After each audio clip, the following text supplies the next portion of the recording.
Hi guys, ఈరోజు recipe వచ్చి గుత్తి వంకాయ మసాలా కర్రీ అండి. చాలామందికి గుత్తి వంకాయ అంటే చాలా ఇష్టం కదా, చాలా ఇష్టంగా తింటారు చాలామంది. అయితే ఎలా చేసుకోవాలో సింపుల్గా అన్నది ఈరోజు చెప్పబోతున్నాను. ప్రాసెస్లోకి వస్తే స్టవ్ మీద గిన్నె పెట్టుకొని స్టవ్ ఆన్ చేసుకుని 3 టేబుల్ స్పూన్ పల్లీలను వేసుకోండి. 1 స్పూన్ ధనియాలు, 1 టీ స్పూన్ జీలకర్ర, కొంచెం చెక్క, 3 లవంగాలు, 2 యాలకులు, అలాగే 1 స్పూన్ నువ్వులను కూడా వేసుకోండి. అలాగే పచ్చి కొబ్బరిని కూడా వేసుకోండి, కానీ తురుము కూడా వేసుకోవచ్చు మీరు. అలాగే కొన్ని జీడిపప్పులను వేసుకోండి, అవి మంచిగా వేపుకోండి. దాని తర్వాత అందులోనే కొంచెం అల్లం వేసుకోండి, మీ దగ్గర వెల్లుల్లి ఉంటే వెల్లుల్లి కూడా వేసుకోండి. అలాగే ఒక ఉల్లిపాయని మీడియం సైజ్ కట్ చేసి వేసుకోండి, ఒక టమాటోని కూడా. అందులోనే తగినంత సాల్ట్, కొంచెం పసుపు, అలాగే 2 స్పూన్ల కారం. కొంచెం కారం ఎక్కువ తినేవాళ్ళతో ఎక్కువ, తక్కువ తినేవాళ్ళతో తక్కువ కారం వేసుకోండి. ఇంక ఈ విధంగా మొత్తం పేస్ట్ చేసుకోవాలండి, పక్కన పెట్టుకోండి పేస్ట్ అన్నది. దాని తర్వాత ఒక గిన్నెలో వాటర్ వేసుకొని కొంచెం సాల్ట్ వేసుకొని వంకాయని అన్నది ఈ విధంగా కట్ చేసుకోవాలండి మధ్యలోకి. చూస్తున్నారుగా అన్నీ కట్ చేసినాక ఏ విధంగా ఉన్నాయో.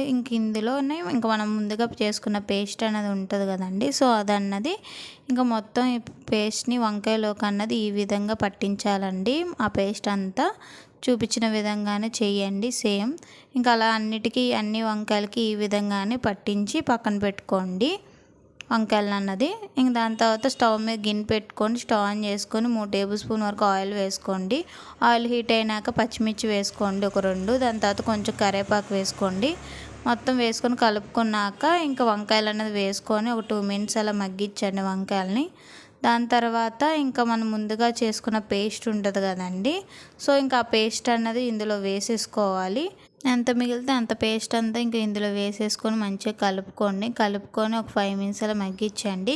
మగ్గించినాక ఇందులోనే ఇంకా వాటర్ అన్నది వేసుకోవాలండి. తగినంత వాటర్ వేసుకోండి, మీకు కర్రీకి ఎంతకు సరిపోద్దో అంత వాటర్ వేసుకొని ఒక 5 మినిట్స్ ఉడికిచ్చారంటే ఈ విధంగా ఉడుకుతుంది.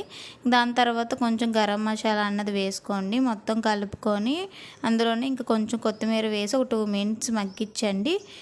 మధ్య మధ్యలో అన్నది కలుపుకుంటూ ఉండండి, లేకపోతే అడిగడుతుంది కర్రీ అన్నది. సో చూస్తున్నారుగా ఈ థిక్నెస్ ఉంటే చాలు.